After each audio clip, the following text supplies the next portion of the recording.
2 ശമൂവേലിന്റെ പുസ്തകം 9-ാം അധ്യായം.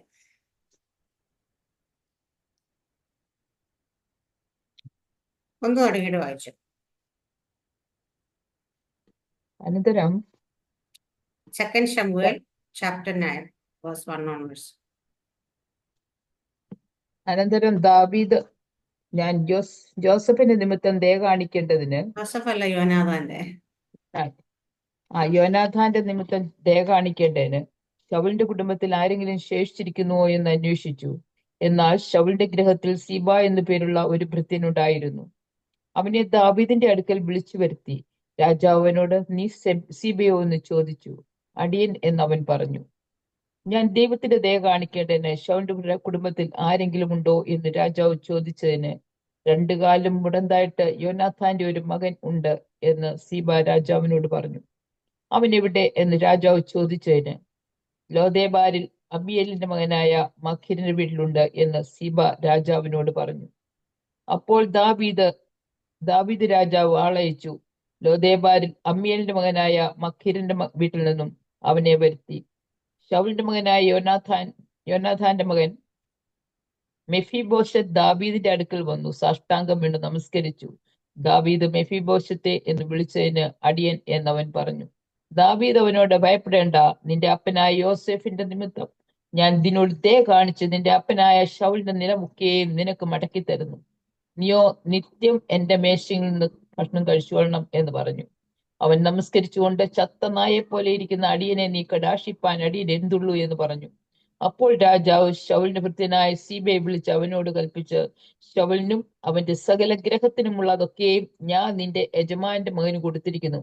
നീ നിന്റെ പുത്രന്മാരും വേലക്കാരും നിന്റെ യജമാന്റെ മകന് ഭക്ഷിപ്പാൻ ആഹാരം ഉണ്ടാകേണ്ടതിന് അവന് വേണ്ടി ആ നിലം കൃഷി ചെയ്ത് അനുഭവം എടുക്കണം.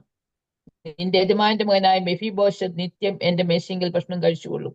എന്നാൽ സീബയ്ക്ക് 15 പുത്രന്മാരും 20 വേലക്കാരും ഉണ്ടായിരുന്നു.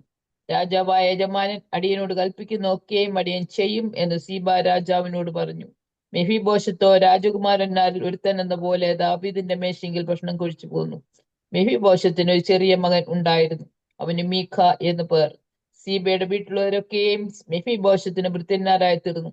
ഇങ്ങനെ മെഫിബോശത്ത് എരുശലേമിൽ തന്നെ വസിച്ച് രാജാവിന്റെ മേശയിൽ ഭക്ഷണം കഴിച്ചു പോന്നു. അവന് 2 കാലും മുടന്തായിരുന്നു. ആമേൻ, സ്തോത്രം, ഹല്ലേലൂയ. നമ്മൾ ഇന്ന് ഹല്ലേലൂയ ചിന്തിക്കുന്ന സബ്ജക്റ്റ് മെഫിബോശത്തിനെ കുറിച്ചാണ്. ഹല്ലേലൂയ, ആമീൻ. ഇന്നലെ ഞാനിങ്ങനെ കിച്ചണിൽ നിൽക്കുമ്പോഴാണ് തോന്നുന്നു കുഞ്ഞോ അന്മോൾ എന്നോട് വന്നിട്ട് ചോദിച്ചു, അമ്മയ്ക്ക് മെഫിബോശത്തിനെ അറിയോ എന്ന് ചോദിച്ചു. അപ്പൊ ഞാൻ അത് ഞാനൊന്നും മിണ്ടിയില്ല. നമ്മൾ പറഞ്ഞ് അറിയില്ല അല്ലേ?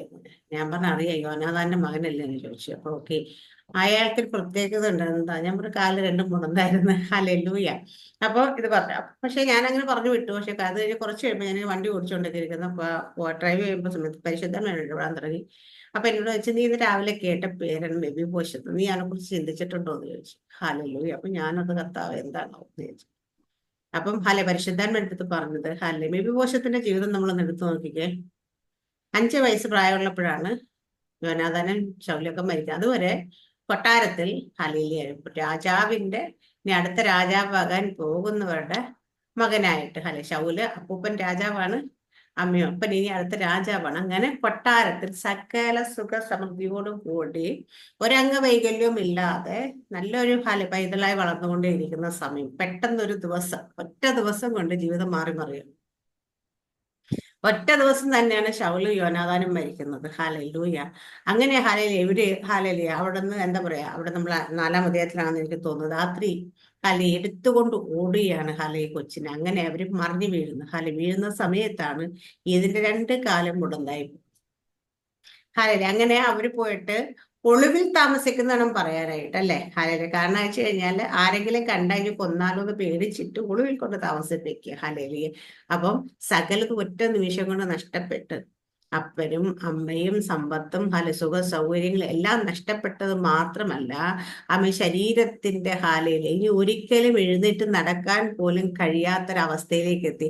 ഈ വാക്യം നമ്മൾ വായിച്ചത് മെഫിബോശത്ത് തന്നെ കുറിച്ച് പറയാം, ചത്ത നായ. ഹാലല്ലേ. ഒരു ജീവനുള്ള നായയാണെങ്കിൽ എന്തെങ്കിലും ഉപകാരമുണ്ടോ? പക്ഷെ ഒരു ചത്ത നായയെ കുറിച്ച് ഹാലല്ലേ, ചത്ത നായയെ പോലെ ഹാലല്ലേ സ്വന്തമായി വിശേഷിപ്പിക്കുന്ന അങ്ങനെ. കാരണം ആ ജീവിതത്തിന്റെ എല്ലാ പ്രതീക്ഷയും നഷ്ടപ്പെട്ടു. ഹാലലൂയ. ഇനി ഒരിക്കലും ഒരു നല്ലത് ഉള്ള എന്ന പ്രതീക്ഷയില്ല എന്നുള്ള രീതിയിൽ മെഫിബോശത്ത് എന്ന പേരിന്റെ മീനിങ് തന്നെ ഇത് ഷെയിം, എന്താ പറയാ, ഷെയിം ഓൺ ദ മൗത്ത് എന്ന് പറഞ്ഞു. കാരണം വായ് കൊണ്ട് എത്രത്തോളം ഹാലേലിയ ഒരു മനുഷ്യന് നാണക്കേട് എന്ന് പറയാൻ പറ്റും, അതിന്റെ അവസാന വാക്കെന്നുള്ളത് അത്രത്തോളം ഹാലേലിയ ആ ഒരു പേരിന്റെ മീനിങ് പോലും അങ്ങനെ വെച്ചാൽ ഇനി ഒരു നന്മയും ഉണ്ടാകത്തില്ല. ഈ നാണക്കേട് ഒരിക്കലും മാറത്തില്ല. ഈ നിന്ന എന്റെ മേലിൽ ഒരിക്കലും മാറുകയില്ല. ഞാൻ എല്ലാവരുടെ മുമ്പിൽ ഒരു പരിഹാസമായിരിക്കും എന്നുള്ള ഒരവസ്ഥ. ഹലേ, യഥാർത്ഥത്തിൽ മെഫിബോശത്തിന്റെ പേര് മെരിബാൽ എന്നായിരുന്നു. ഹാലേലുയ. അത് ഫസ്റ്റ് ക്രോണിക്കിൾസിലൊക്കെ രണ്ടിടത്ത് വ്യക്തമായി പറയുന്നുണ്ട്. ഹാലേലുയ. ആമീൻ. അപ്പൊ എനിക്ക് തോന്നി ഈ അവസ്ഥയിലേക്ക് വന്നപ്പോഴത്തേന് പേര് ചിലപ്പോൾ മെഫിബോശത്ത് മാറിയതായിരിക്കും, മാറ്റിയതായിരിക്കും എന്ന് തോന്നുന്നുണ്ട്. ഹാലേലുയ. കാരണം ഹാലേലിയ ആമീൻ. അവിടെ നിന്ന് ഹാലേലിയ ഒരു ദിവസം ദാവീദ് രാജാവ് ഹാലേലിയ പെട്ടെന്ന് ചോദിക്കുക, എനിക്ക് ദയ കാണിക്കുക ശൗലിന്റെ ഗൃഹത്തിൽ ആരിലും ഉണ്ടോ? ഹാലലിയ. അതുപോലെ മെഫിബോശത്തിന്റെ ജീവിതം എങ്ങനെയായിരുന്നു? അതിന് ഭയങ്കര ട്വിസ്റ്റ് സംഭവിക്കുന്ന ഒറ്റ ദിവസം കൊണ്ട്.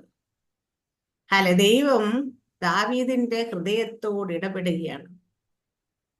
ഹല്ലേലൂയ. അപ്പൊ ദൈവത്തിന് പ്രവർത്തിക്കാനായിട്ട്, ദൈവത്തിന് ഇടപെടാനായിട്ട് ഒരു മനുഷ്യന്റെ ഹൃദയത്തെ ഒന്ന് മാറ്റിയാൽ ജീവിതങ്ങൾ മാറി മറിയും. അല്ലേ? അപ്പൊ നമ്മൾ ആ ദാവീദിന്റെ ഹൃദയത്തോട് ദൈവം ഇടപെട്ട് ദാവീദ് ചോദിക്കുന്നതാണ് നമ്മൾ വായിച്ചു തുടങ്ങിയത് അല്ലേ? എനിക്ക് ദയ കാണിക്കുക, അങ്ങനെയല്ലേ തോന്നുന്നത്. ഹല്ലേലൂയ. അനന്തരം ദാവീദ് യോനാഥാന്റെ നിമിത്തം ദയ കാണിക്കുന്നത് ശൗലിന്റെ കുടുംബത്തിൽ, യോനാഥാന്റെ നിമിത്തം ദയ കാണിക്കുന്നത് അവന്റെ അപ്പൻ നിമിത്തം ദയ കാണിക്കുന്ന ശൗലിന്റെ കുടുംബത്തിൽ ആരെങ്കിലും ഉണ്ടോ എന്ന് അന്വേഷിക്കുകയാണ്. അപ്പോഴാ പറഞ്ഞ ഇങ്ങനെ പയ്യനുണ്ട്. ഹാലലൂയ. അപ്പൊ ഓക്കെ, കൊണ്ടുവരാൻ പറയുന്നത്. അവിടെ കൊണ്ടുവരുന്ന കൊട്ടാരത്തിലേക്ക് എത്തുകയാണ് മെഫിബോശത്ത്. എത്തുന്ന സമയത്ത് ശൗല് ശൗലിന്റെ മകനെ യോനാഥാൻ, 6-ാം വാക്യം അങ്ങനെ, യോനാഥാന്റെ മകൻ മെഫിബോശത്ത് ദാവീദിന്റെ അടുക്കൽ വന്ന് സാഷ്ടാംഗം വീണ് നമസ്കരിച്ചു. ദാവീദ് മെഫിബോശത്തെ എന്ന് വിളിച്ച് അടിയൻ എന്നവൻ പറഞ്ഞു. ദാവീദ് അവനോട്, ഭയപ്പെടേണ്ട, നിന്റെ അപ്പനായ യോനാഥാന്റെ നിമിത്തം ഞാൻ നിന്നോട് ദയ കാണിച്ചു. നിന്റെ അപ്പനായ ശൗലിന്റെ നിലമൊക്കെ നിനക്ക് മടക്കി തരുന്നു. ഹല്ലേലൂയ. എന്നിട്ടോ നീയോ നിത്യം എന്റെ മേശയെങ്കിൽ ഭക്ഷണം കഴിച്ചുകൊള്ളണം എന്ന് പറഞ്ഞു. ഹല്ലേലൂയ. അപ്പം നഷ്ടപ്പെട്ട ഹാലെന്ന് വിചാരിച്ചിരുന്ന അപ്പന്റെ നിലമെല്ലാം മടക്കി കൊടുക്കുകയാണ്. എന്നിട്ട് മടക്കി കൊടുക്കുന്ന മാത്രമല്ല, നീയോ നിത്യം എന്റെ മേശയെങ്കിൽ നിന്ന് ഭക്ഷണം കഴിച്ചു കൊള്ളണം. ഹാലേലിയ. ഇസ്രായേലിന്റെ രാജാവായ ഹാലേലിയ ദാവീദിന്റെ മേശയെങ്കിൽ ഭക്ഷണം കഴിക്കുന്നത് വെച്ചാൽ ഒരു രാജാവിന് തുല്യമായി തന്നെയാണ്, അല്ലെ രാജകുമാരന്മാർക്ക് തുല്യനായി മാറുകയാണ്. അപ്പൊ എന്തായിരുന്നു മെഫിബോശത്തിന് നഷ്ടപ്പെട്ടത്? അല്ലെ, നേരത്തെ ശൗല് രാജാവായിരുന്നപ്പം ശൗലിന്റെ മൂത്ത മകനാ യോനാഥാന്റെ മകനാ. അപ്പം ഹാലേലിയ ഒരു രാജകുമാരൻ അല്ലെങ്കിൽ അടുത്ത കിട്ടേണ്ട എല്ലാ പദവിയോടും കൂടി എങ്ങനെ ജീവിച്ചുവോ അതെല്ലാം നഷ്ടപ്പെട്ടെങ്കിലും ഒറ്റ ദിവസം കൊണ്ട് ദൈവം അത് തന്നെ മടക്കി കൊടുക്കുക. ഇവിടെ ലാസ്റ്റ് എഴുതിയേക്കുന്നുണ്ടായിരുന്നു, മെഫിബോശത്തോ രാജകുമാരന്മാരിൽ ഒരുത്തൻ എന്ന പോലെ ദാവീദിന്റെ മേശയെങ്കിൽ ഭക്ഷണം കഴിച്ചു. അപ്പൊ രാജകുമാരന്മാരിൽ ഒരുത്തൻ എന്ന പോലെ എന്തായിരുന്നോ പോയത് നഷ്ടപ്പെട്ട് അത് തന്നെ ദൈവം മടക്കി കൊടുക്കുന്നതായിട്ട് നമ്മൾ കാണുന്നുണ്ട്. ഹല്ലേലൂയ. അപ്പം പ്രിയപ്പെട്ട നമ്മൾ ചിലപ്പോഴൊക്കെ കർത്താവേ അത് നഷ്ടപ്പെട്ട് ഇത് നഷ്ടപ്പെട്ട് അല്ല അങ്ങനെ ഇങ്ങനെ പോയാൽ ഇനി യാതൊരു ചാൻസും ഇല്ല അതൊന്നും കിട്ടാനായിട്ട്. ഹാലേലിയ. പണ്ട് ചിലപ്പോൾ പറയും നല്ല ബുദ്ധി ഉണ്ടായിരുന്നു, നല്ല സൗന്ദര്യം ഉണ്ടായിരുന്നു, നല്ല സമ്പത്തുണ്ടായിരുന്നു, നല്ല കഴിവുണ്ടായിരുന്നു, ഇപ്പൊ ഒന്നിനും കൊള്ളാത്ത രീതിയിലേക്ക് ആയി മാറി. നമ്മളെ കൊണ്ട് ഒന്നും ഇനി പറ്റുമോന്നൊന്നും അറിയത്തില്ല. ഇപ്പം നമ്മുടെ ഗേളി സിസ്റ്റർ പറഞ്ഞ ഒരു ദിവസം അങ്ങോട്ടൊന്ന് യാത്ര ചെയ്ത പിന്നെ തിരിച്ചു വന്നു കഴിഞ്ഞാൽ എഴുന്നേക്കാൻ പോലും മേത്ത രീതി ആരോഗ്യമില്ല. പിന്നെ ശരീരത്തിന് സൗഖ്യമില്ല, എല്ലാം നഷ്ടപ്പെട്ടു. പണ്ട് ചെറുപ്പകാലത്ത് ഇങ്ങനെ ആയിരുന്നില്ലല്ലോ. ഇതെല്ലാം നഷ്ടപ്പെട്ടു എന്ന് നമ്മൾ പലപ്പോഴും നമ്മുടെ ജീവിതത്തെ നോക്കിക്കൊണ്ട് ഇനി ഒരിക്കലും അതിലേക്കൊന്നും നമുക്ക് മടങ്ങി വരാൻ കഴിയും. നമ്മുടെ ജീവിതത്തെ പലപ്പോഴും ഇവിടെ മെഫിബോശത്ത് പറയുന്ന സ്വന്തം ജീവിതത്തെ വിശേഷിപ്പിക്കുന്ന ചത്ത നായയെ പോലെ എന്നാ. ഹാലേ എന്ന് വെച്ചാ ചത്ത നായ ഒന്നിനും കൊള്ളത്തില്ല. ജീവനുണ്ടെങ്കിൽ അതൊന്ന് കുരയ്ക്കെങ്കിലും ചെയ്യും. ഹാലെ ഇല്ലെങ്കിൽ ഹാലെ എന്തെങ്കിലുമൊക്കെ ചെയ്യാൻ കൊള്ളാം. ഹാലെ അങ്ങനെ ചത്ത നായ ആരും ഹാലെ കൺസിഡർ ചെയ്തല്ലോ, എവിടെയെങ്കിലും ഓടിച്ച് അല്ലെ എടുത്ത് കളയത്തതേ ഉള്ളൂ. ഹാലെ അതുപോലെ ഹാലയിലെ ആമേൻ ആ ഒരു അവസ്ഥയിൽ ഇരുന്ന ഹാലെ മെഫീബോശത്തിന് ഹാലെ അങ്ങനെ എല്ലാം നഷ്ടപ്പെട്ട മെഫീബോശത്ത് വിചാരിച്ചു ഇനി ഒരിക്കലും എൻ്റെ ജീവിതത്തിൽ ഒരു നല്ല കാലം വരികയില്ല, ഞാൻ ഒരു ലോകത്തിന്റെ മുമ്പിൽ നാണക്കേടാണ്, അപമാനമാണ്, ഇനി ആരുടെയും കൺവെട്ടത്ത് പോലും ഇല്ലാതെ എവിടെയെങ്കിലും ഒക്കെ അതോ സ്വന്തമായിട്ട് നടക്കാൻ പോലും കഴിവില്ല, ഒരാൾ ചുമന്നു കൊണ്ടുപോലെ എടുത്തുകൊണ്ട് പോലെ പരസഹായം ഉണ്ടെങ്കിൽ മാത്രം നടക്കാൻ പോലും കഴിയുന്ന ഒരാൾക്ക് ഒരിക്കലും ഒരു രാജാവിന്റെ കൊട്ടാരത്തിൽ കയറി ചെല്ലുവാനോ അല്ലെ മറ്റൊരു രാജാവിനോട് എതിർത്ത് രാജകുടുംബത്തിലാണെന്ന് പറഞ്ഞിട്ട് ഒരാളോട് യുദ്ധം ചെയ്യാൻ പോകാനോ ഇനി എപ്പോഴെങ്കിലും ഒരു രാജ്യം സ്വന്തമാക്കാൻ കഴിയുമെന്നോ ഒരു പ്രതീക്ഷയുമില്ല. നമ്മുടെയൊക്കെ ജീവിതത്തിൽ ഹാലയില് എന്തെങ്കിലുമൊക്കെ ആകാം എന്നൊരു പ്രതീക്ഷ ഉള്ളതെന്ന് വെച്ചാൽ നമ്മുടെ ശരീരം ഹാലയില് ആരോഗ്യത്തോടെ നമ്മൾ ഉണ്ട്, നമുക്ക് കണ്ണ് കാണാൻ സ്വന്തമായി നടക്കം ആരുടെയും പരസഹായം ഇല്ലാതെ എല്ലായിടത്തും പോകാൻ എടുക്കുകയൊക്കെ ചെയ്യും. പക്ഷേ ആ മെഫീബോശത്തിന്റെ ഹാലയില് ജീവിതം നോക്കുമ്പോൾ അങ്ങനെ പോലും ഒരു പ്രതീക്ഷയില്ല. ഒരാള് സഹായിച്ചില്ലെങ്കിൽ ഒരിടത്തുനിന്ന് മറ്റൊരിടത്തേക്ക് പോകാൻ പോലും കഴിയാത്തൊരവസ്ഥ. ആ അവസ്ഥയിൽ നിന്ന് മെഫീബോശത്തിന്റെ ജീവിതത്തെ ഒറ്റ രാത്രി കൊണ്ട് ഹാലലിയ ഒരാളുടെ ഹൃദയത്തിൽ തോന്നിച്ചപ്പോൾ ജീവിതം മാറിയെങ്കിൽ ദൈവത്തിന് ഇടപെടാൻ കഴിയാത്തതായിട്ട് ആരുടെ ജീവിതത്തെ മാറ്റിമറിക്കാൻ ദൈവത്തിന് കഴിയുമെന്ന പരിശുദ്ധാത്മ ഇന്നലെ എന്നോട് സംസാരിച്ചു. ഹല്ലേലൂയ ആമേൻ ഹല്ലേലൂയ ആമേൻ ഹാമാൻ ഹല്ലേലൂയ മൊർദെഖായിക്കും യഹൂദ ജനത്തിനും നേരെ പദ്ധതി ഒരുക്കിയപ്പോൾ ഹല്ലേലൂയ രാത്രി രാജാവിന്റെ ഉറക്കം കിടത്തി ദിനവൃത്താന്ത പുസ്തകം എടുത്ത് വായിച്ച് നമ്മൾ കാണുന്നുണ്ട്. എസ്തേറിന്റെ പുസ്തകം നമ്മൾ ഏറ്റവും കൂടുതൽ സന്തോഷത്തോടെ ചിന്തിക്കുന്ന ഒരു ഭാഗമാണ് അല്ലെ. ഒറ്റ രാത്രി കൊണ്ട് ഹല്ലേലൂയ രാജാവിന്റെ ഉറക്കത്തെ കെടുത്തിയിട്ട് ദിനവൃത്താന്ത പുസ്തകം എടുത്ത് വായിച്ചു കഴിഞ്ഞപ്പോൾ മൊർദെഖായി ഹല്ലേലൂയ തൂക്കുമരം ഉണ്ടാക്കിയിട്ട് തൂക്കിക്കൊല്ലാൻ പെർമിഷൻ ചോദിക്കുന്നത് ഹാമാൻ കൊണ്ട് തന്നെ രാജാവിന്റെ കുതിരപ്പുറത്ത് കയറ്റി അവിടെ മുഴുവൻ കൊണ്ടു നടന്ന് ഹാലേലിയ രാജാവ് ബഹുമാനിക്കാൻ ഇച്ഛിക്കുന്ന പുരുഷൻ ഇങ്ങനെ ചെയ്യണമെന്ന് ഉറക്കെ വിളിച്ചു പറയിപ്പിച്ച ദൈവം. ഹല്ലേലൂയ. നമ്മൾ പലപ്പോഴും ഉറങ്ങുമ്പോൾ നമ്മൾ പലപ്പോഴും ഹല്ലേലൂയ ഒന്നും അറിയാതിരിക്കുമ്പോൾ ദൈവം നമുക്ക് വേണ്ടി പ്രവർത്തിക്കുന്ന മേഖലകളാണ്.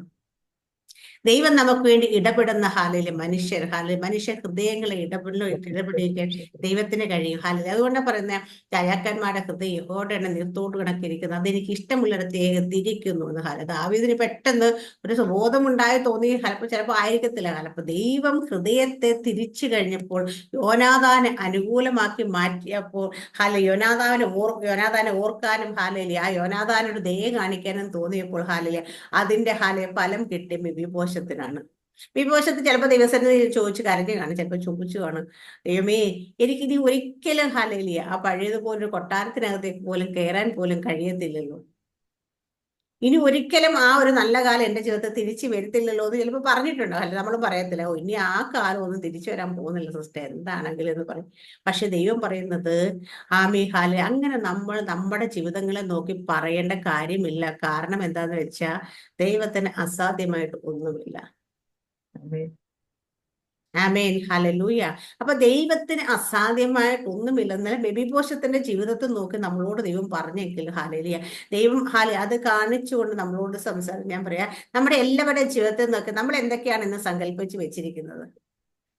ഹല്ലേലൂയ നമ്മുടെയൊക്കെ ജീവിതം ഹല്ലേലൂയ എവിടെയെങ്കിലുമൊക്കെ വഴിമുട്ടി നിൽക്കുന്നു തോന്നുന്നുണ്ടോ, അല്ലെങ്കിൽ എവിടെയെങ്കിലുമൊക്കെ പരാജയമാണെന്ന് തോന്നുന്നുണ്ടോ, എവിടെയെങ്കിലുമൊക്കെ നമ്മൾ ഹല്ലേലൂയ മറ്റുള്ളവർ മുമ്പിൽ നിന്നയാണ് പരിഹാസമാണെന്ന് തോന്നുന്നുണ്ടോ.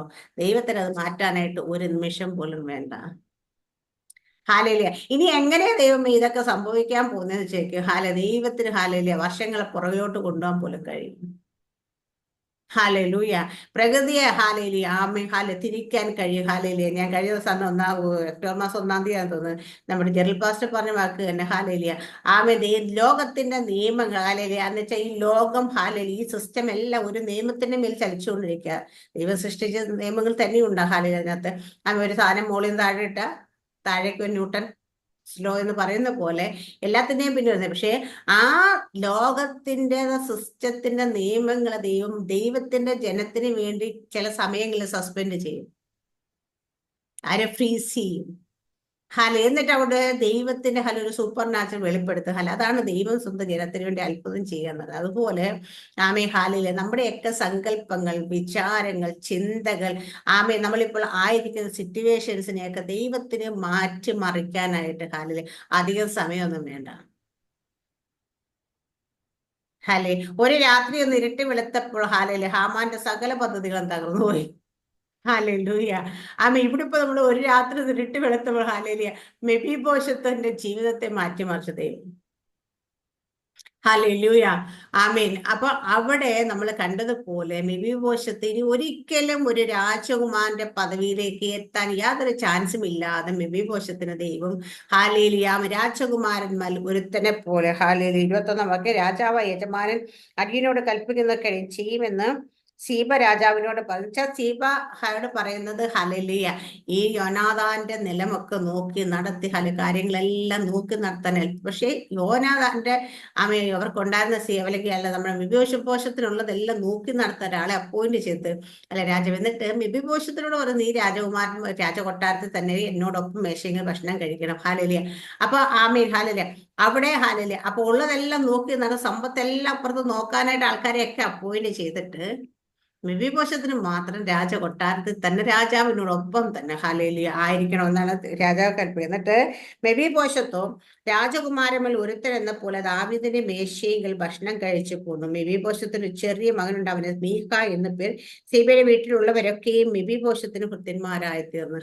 അപ്പം സീബ എന്ന് പറയുന്ന ആളുടെ വീട്ടിലുള്ളവരെല്ലാം മെഫീബോശത്തിന് ഭൃത്യന്മാരെന്ന് വെച്ചാൽ ഒരു വലിയ യജമാനനാക്കി മാറ്റുക ചെയ്യുന്നത്.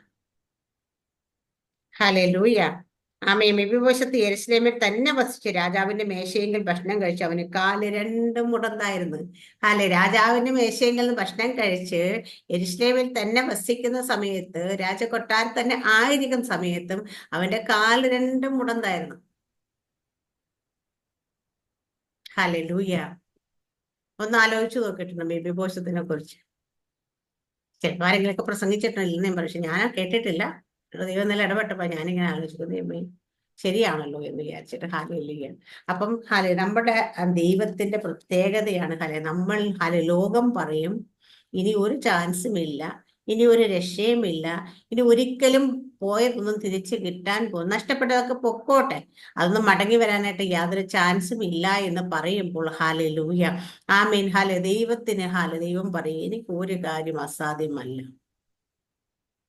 ഹല്ലേലൂയ. നിങ്ങൾ എന്തൊക്കെ നഷ്ടപ്പെട്ടെന്ന് പറഞ്ഞു, എന്തൊക്കെ കൈമോശം വന്നു പോയി, ഇനിയിപ്പോ സ്വന്തം ആരോഗ്യം പോയി, സമ്പത്ത് പോയി, ശരീരത്തിന് അംഗവൈകല്യം സംഭവിച്ചു എന്ന് പറയില്ല, ശരീരത്തിന് ചില ഭാഗങ്ങൾ കട്ട് ചെയ്ത് മാറ്റപ്പെട്ടു എന്ന് പറഞ്ഞാൽ പോലും ദൈവത്തിന് നമ്മളിലൂടെ നമ്മളെ ബെന്നിപ്രസാദിന്റെ ടെസ്റ്റ് പണി കേട്ടു. അതെന്ന് വെച്ചാൽ വീട്ടുകാർക്ക് വേണ്ട, സ്വന്തക്കാർക്ക് വേണ്ട മരിക്കുമെന്ന് വിധി എഴുതി എനിക്കും എന്റെ ജീവിതത്തോട് ഇഷ്ടമില്ലാതെ അതിനെ കൊല്ലാൻ ശ്രമിച്ച ഞാൻ ദൈവം പറഞ്ഞ് നിന്നെ എനിക്ക് തന്നേക്ക്. അപ്പൊ ഞാൻ വിചാരിച്ച യൂസ്ലെസ് ആയി എന്നെ ആർക്ക് വേണ്ട, എന്നെ പിടിച്ചോ ദൈവം എന്ന് പറഞ്ഞു കൊടുത്തു.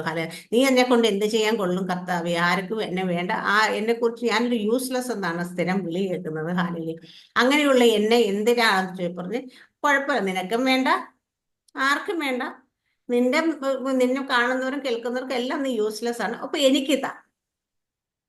അങ്ങനെ ദൈവത്തിന്റെ കയ്യിലേക്ക് കൊടുത്ത് ആ ദൈവം യൂസ്ഫുൾ ആക്കി മാറ്റിയത് അല്ലെ.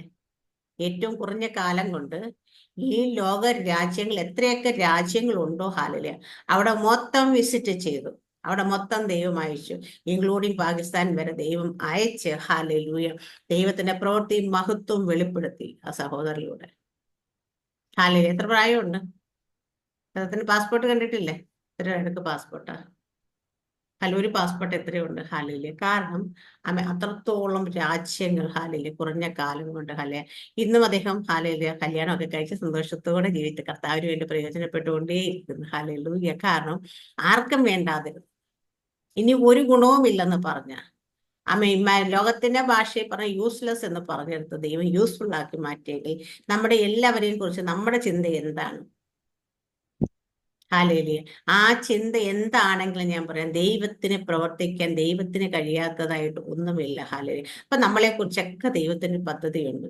ആ പദ്ധതിയിലെ ഹാലേലെ കുറച്ച് സമയങ്ങൾ മെഫീബോശത്ത് കടന്നു പോയതുപോലെ നിന്ദയുടെയും പരിഹാസത്തിന്റെയും ഹാലേലെ കഷ്ടതയുടെയും ബുദ്ധിമുട്ടിന്റെയും ഹാലേലുയ ഒരു കാലഘട്ടത്തിലൂടെ കടന്നു പോകേണ്ടതായുണ്ട്. ആ കാലഘട്ടത്തിൽ നിൽക്കുമ്പോൾ വിചാരിക്കും ഇനി ഒരിക്കലും ഒരു മടങ്ങി വരവില്ല, ഇനി ഒരിക്കലും ഒരു നല്ല കാലം വരത്തില്ല, ഇനി ഒരിക്കലും എൻ്റെ ജീവിതത്തിൽ ഞാൻ ഒരു നന്മ കാണത്തില്ല. ഹാലയില് ഞാൻ എത്ര നന്മയിൽ ജീവിച്ചിരുന്നത്, പക്ഷേ ഇനി അതിന് എനിക്കൊരു ചാൻസ് ഇല്ല എന്ന് ചിന്തിച്ചിരുന്നെടുത്ത് ദൈവം ഹാലയില് ചിന്തിച്ചതിനെക്കാട്ടി നമ്മൾ പറയത്തില്ല നമ്മുടെ ചിന്തകളല്ല ദൈവത്തിന്റെ ചിന്ത, നമ്മുടെ വിചാരങ്ങളല്ല ദൈവത്തിന്റെ വിചാരങ്ങൾ. ആകാശം ഭൂമിക്കുമേ ഉയർന്നിരിക്കുന്നു. അപ്പൊ ദൈവത്തിന് പ്രവർത്തിക്കാനായിട്ട് നമ്മുടെ കണ്ണിൽ കാണാത്ത പോലെ ഹൃദയത്തിൽ നനയ്ക്കാത്ത വണ്ണം ദൈവം പ്രവർത്തിക്കും എന്നുള്ളതാണ് ഹാലേലുയ ദൈവത്തിന് ഈ പ്രഭാതത്തിൽ പരിശുദ്ധൻ നമ്മളോട് പറയാനുള്ളത്. ഹാലേലുയ. ഒരു കണ്ണും കണ്ടിട്ടുണ്ടാവില്ല, ഒരു കാതും കേട്ടിട്ടുണ്ടാവും, ഒരു ഹൃദയത്തിൽ അത് ചിന്തിച്ചിട്ട് പോലും ഉണ്ടാകത്തില്ല. പക്ഷെ നമ്മുടെയൊക്കെ ഞാൻ പറയുന്നത് മെഫീബോശത്തിന്റെ ജീവിതം എടുത്താൽ ഇനി ഒരിക്കലും ഒരു രാജാവിന്റെ കൂടെ രാജാവിന്റെ മേശയെങ്കിൽ രാജകുമാരന്മാരെ പോലെ ആയി തീരുന്ന ഒരിക്കലും ഹൃദയത്തിൽ പോലും ചിന്തിച്ചിട്ടുണ്ടാവില്ല ആ അവസ്ഥയിലിരുന്നു. പക്ഷെ എൻ്റെ ദൈവം ഹാലേലുയ അതിനെയെല്ലാം മാറ്റിക്കൊണ്ട് ഹാലേലുയ അതേ അവസ്ഥയിലൂടെ വീണ്ടും ഹാലേലുയ ആ സുഖത്തിലൂടെ ആ സന്തോഷത്തിലൂടെ ആ അഭിമാനത്തോടു കൂടി ഹാലേലുയ രാജകുമാരന്മാരിൽ ഒരുത്തനെ പോലെ തന്നെ രാജാവിന്റെ മേശയിൽ നിത്യം ഭക്ഷണം കഴിക്കാനായിട്ട് മെഫീബോശത്തിനെ ആക്കി വെച്ചെങ്കിൽ എൻ്റെ ദൈവത്തിന് നമ്മൾ ഏത് രാജാവിന്റെ അടുക്കിലേക്ക്, ഏത് ഭരണാധികാരി, ഏത് ഉന്നതന്മാരുടെ കൂടെ ഇരുത്താൻ ദൈവത്തിന് കഴിയും. കുപ്പയിൽ എടുത്തിട്ട് ഉന്നതന്മാരോട് കൂടെ ഇരുത്തുമെന്ന് പറഞ്ഞത് വെറുതെ അല്ല എന്ന് മനസ്സിലായല്ലേ. ദൈവത്തിന്റെ ഓരോ വചനത്തിനും ജീവനുണ്ട് അത് വെറും വാക്കല്ല ദൈവത്തിന്റെ വചനത്തെ ജീവശ്വാസമാണ് അപ്പൊ ആ ദൈവം ഒരിക്കലും ഫോഷ്ക്ക് പറയില്ല. അപ്പൊ നമ്മളെ കുറിച്ചൊക്കെ ദൈവം പറഞ്ഞതും പറയാത്തതുമായ ദൈവത്തിന്റെ ഹൃദയത്തെ നമ്മളോട് പറഞ്ഞതിനെക്കാട്ടി കൂടുതൽ കാര്യങ്ങൾ ദൈവത്തിന്റെ ഹൃദയത്തെ രഹസ്യമായിട്ടായിരിക്കും നമ്മളെ കുറിച്ചൊക്കെ കാരണം ചിലതൊക്കെ പ്രവർത്തിച്ച് കഴിയുമ്പോഴേ നമ്മൾ പോലും അറിയത്തുള്ളൂ. അപ്പം ദൈവത്തിന് നമ്മളെ കുറിച്ചുള്ള സ്വപ്നങ്ങൾ ആഗ്രഹങ്ങളൊക്കെ എത്രയൊക്കെ ഏതൊക്കെ പൈശാചിക ശക്തികളാകട്ടെ, ലോക ശക്തികളാകട്ടെ, മാനുഷിക ശക്തികളാകട്ടെ എന്തൊക്കെ അടച്ചു വെച്ചു എന്ന് പറഞ്ഞാലും അതിനെല്ലാം ഒരു ടൈമുണ്ട്. ദൈവം അനുവദിച്ചു കൊടുക്കുന്ന ചില സമയങ്ങളിലൂടെ നമ്മുടെ ജീവിതത്തിൽ എൻ്റർ ചെയ്യാനായിട്ടും നമ്മുടെ ജീവിതത്തിൽ ശോധന പരീക്ഷിക്കാനായിട്ടും ടെസ്റ്റിലൂടെ ട്രയൽസിലൂടെ ഒക്കെ പോകാനായിട്ട് ദൈവം അനുവദിക്കുന്ന ഒരു ടൈമുണ്ട്. ആ ടൈം വരെ അതിന് ആയുസ്സു. ആമേൻ. ആ ടൈം കഴിയുമ്പോൾ ദൈവത്തിന്റെ പ്രവൃത്തി ഓരോരുത്തരുടെ ജീവിതത്തിലും വെളിപ്പെടും. അപ്പൊ ആ അപ്പോയിന്റഡ് ടൈം ദൈവം ഒരാൾക്ക് പെർമിറ്റഡ് ആയി പിശാചിന് കൊടുത്തിരിക്കുന്ന ഒരു സമയം അവൻ എത്രയൊക്കെ തകർത്ത് എന്തൊക്കെ കയറി കാണിച്ചെന്ന് പറഞ്ഞാലും ആ ടൈം കഴിഞ്ഞ പിന്നെ അവന്റെ കാര്യം കഴിഞ്ഞു. അവനാണ് നമ്മുടെ ജീവിതത്തിൽ അവകാശം കഴിഞ്ഞു. നമ്മുടെ ദൈവം നീതിയുള്ള ദൈവമാണ്. അതുകൊണ്ട് ദൈവം കൊടുത്ത സമയത്തെക്കാട്ട് മുമ്പ് മതി നീ നിർത്തിക്കോ എന്ന് പറഞ്ഞ് ഹാലേലിയ പറയാറില്ല. പക്ഷെ നമുക്ക് പലപ്പോഴും കഴിയും പിശാചിനെ. പക്ഷെ നമ്മൾ അതാണെങ്കിൽ പോലും ഞാൻ പറയാം, ഇപ്പൊ നമ്മളുടെ ജീവിതത്തിൽ നമ്മൾ പ്രതീക്ഷിക്കുന്ന പോലെ ഒന്നും സംഭവിച്ചു ഞാൻ പറയും ദൈവത്തിന് അനുവദിച്ചു കൊടുത്ത സമയം കഴിയുമ്പോൾ ഒറ്റ രാത്രി കൊണ്ട് നമ്മുടെ ജീവിതത്തെ മറിയുമെന്ന് വെച്ച് ഞാൻ പ്രോസ്പെരിറ്റി പ്രസംഗിക്കുകയല്ല പക്ഷേ ദൈവത്തിന്റെ വചനത്തിന്റെ അടിസ്ഥാനം പരിശുദ്ധാത്മ ഇടപെട്ടതനുസരിച്ച് ഞാൻ പറയാണ്, അങ്ങനെ ആരെങ്കിലും ഇനി എന്റെ ജീവിതത്തിൽ ഒരിക്കലും നല്ല കാലം വരുത്തില്ല എന്ന് വിചാരിച്ചുകൊണ്ട് ചിന്തിക്കുന്ന ആരെങ്കിലും ഉണ്ടെങ്കിൽ മെഫീബോശത്തിന്റെ ജീവിതത്തെ വീണ്ടും മാറ്റിമറിച്ച ദൈവം രാജകുമാരന്മാർ ഒരുത്തനെ പോലെ ആ രാജാവിന്റെ മേശകൾ ഭക്ഷണം കഴിക്കാനായിട്ട് ദൈവം അനുവദിച്ചെങ്കിൽ നമ്മുടെ എല്ലാവരുടെയും ജീവിതത്തിൽ ദൈവത്തിന് പ്രവർത്തിക്കാൻ കഴിയാത്ത ഒരു മേഖലയുമില്ല. എന്ത് നഷ്ടപ്പെട്ടെന്ന് പറഞ്ഞാലും എന്തൊക്കെ നമ്മുടെ ജീവിതത്തിൽ നിന്ന് പോയെന്ന് പറഞ്ഞാൽ അതിന്റെ ഇരട്ടി മടക്കിത്തരാൻ കഴിയുന്ന ദൈവമാണ്. യോബിന്റെ ജീവിതത്തിൽ ഒരു കാറ്റ് വന്ന് സകലതും കൊണ്ടുപോയി മറ്റൊരു കാറ്റിലൂടെ ദൈവം സകലതും ഇരട്ടിയെ മടക്കി കൊടുത്തതുപോലെ നമ്മുടെ എല്ലാവരുടെയും ജീവിതത്തിൽ ദൈവത്തിന് പ്രവർത്തിക്കാൻ കഴിയും. മെഫീബോശത്തിന്റെ ജീവിതത്തെ കുറിച്ച് ആഴമായിട്ട് നമ്മൾ ചിന്തിച്ചാൽ നമുക്ക് മനസ്സിലാവും ഒരു പ്രതീക്ഷയും ഉണ്ടായിരുന്നില്ല. ആ ജീവിതത്തെ മാറ്റിയേക്ക് ഇത് ശബ്ദം കേൾക്കുന്ന നിങ്ങളുടെ ഓരോരുത്തരും ജീവിതം മാറ്റുവാനായിട്ട് ദൈവത്തിന് കഴിയും. അതിന് അധികം സമയമൊന്നും വേണ്ട. ആ ദൈവത്തിൽ തന്നെ വിശ്വസിക്കുക, പ്രത്യാശയ്ക്കുക. വചനത്തെ ദൈവം എല്ലാവരും അനുഗ്രഹിക്കുമാറാകട്ടെ. ആമേൻ. സ്തോത്രം. God bless you.